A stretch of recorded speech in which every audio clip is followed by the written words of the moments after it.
Apa pendapatmu atas feodalisme dan perundungan di pesantren-pesantren? Oke, melihat hal itu, aku kira budaya feodalisme itu masih ada hampir di setiap instansi. Jadi bukan hanya di pesantren saja.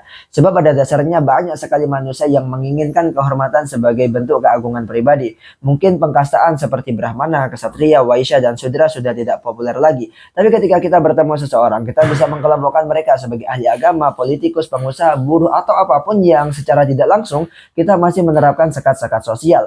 Feodalisme yang terjadi di pesantren menurutku juga tidak selamanya jelek. Ada sisi positifnya juga, yaitu feodalisme dapat menunjukkan kewibawaan seseorang kiai atau ulama.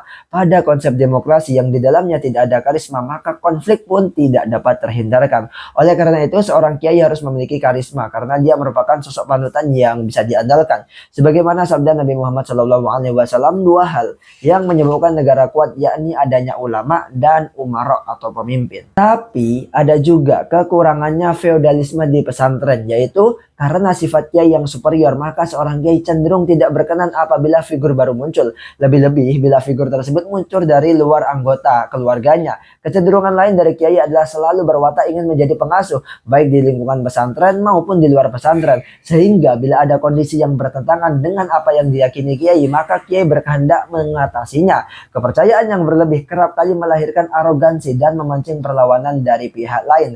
Selain itu, tidak ada seorang pun yang berani melawan kekuasaan dan otoritas seorang kiai yang di sini berkedudukan sebagai orang yang memimpin pesantren. Otoritas kiai yang sangat kuat menimbulkan tingkatan antara santri dan kiai. Santri tidak boleh melangkahi kiai. Hal yang demikian akan membawa dampak tertutupnya kreativitas santri. Meskipun sebetulnya mobilitas vertikal umat Islam lebih terbuka dibandingkan dengan agama-agama lain. Tampilnya figur kiai yang demikian tidak lepas dari kultur yang terbangun di dunia pesantren yang sentralistik feodal. Semua kebijakan ada di tangan kiai. Para pengurus pondok sebatas eksekutor kebijakan kiai. Berbagai tata tertib dan aturan dibuat sesuai kehendak kiai tanpa adanya forum musyawarah. Maka tidak heran bila ada sebutan bahwa kiai adalah raja-raja kecil, dan tidak jarang bagi yang melanggar aturannya seringkali mendapat hukuman di luar batas pola pendidikan yang membebaskan. Seperti itu.